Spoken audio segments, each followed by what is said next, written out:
Сәлем достар, бүгін біз ерекше қарбыздан шырын дайындап, ерекше сусын ішеміз. Дағы жерінен әдемілеп кесіп аламыз.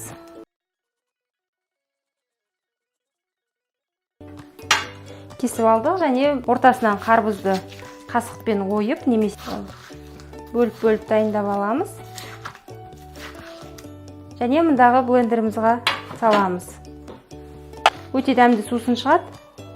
Және ерекше. Таңертеңнен кешке дейін егер ашығатын болсаңыз, нағыз осы сусын дайындап алып, таңнан кешке дейін салқындап жүруіңізге болады. Және табиғат аясында жүретін болсаңыз да, ендігі кезекте қақпағын жауып, енді блендерімізді іске қосып, әрі қарай айналдырып үгітеміз.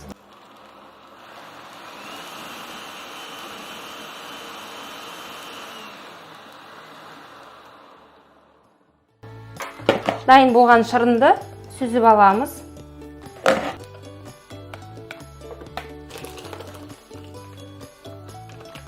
Сонымен мұндағы қалған бөлігін блендерімізге қайтадан құямыз. Енді мұның бетіне жалбыз жапырақтарын саламыз. Өте жас дәм береді, жас иіс береді. Яғни біздің жасап жатқан согымыздың, шырынымыздың нағыз дәмін келтіреді. Қарбызымыз өте үлкен болғандықтан 3-4 ас қасық қантымызды себеміз.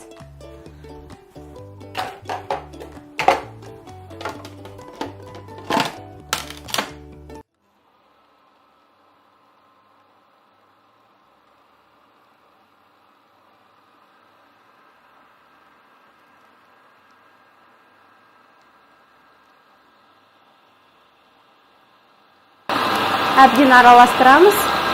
Шырынымыздың бетіне лимон шырынын қосамыз қарбызымызға. Қолымызбен сығып, бір үлкен кішірек лимон, немесе жарты үлкен лимонның шырыны жеткілікті. Және дайын болған шырындарымызды құямыз.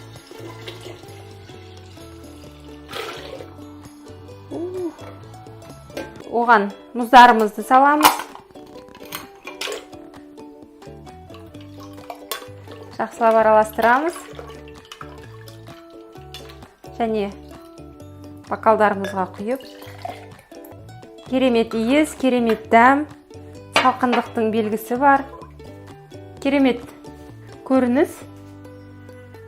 Кез келген графиннен немесе басқа нәрседен құйып жатқаннан қарағанда қарбыздың өз ыдысынан өз шырынын құйғаныңыз өте керемет. Сонымен дәмін көреміз.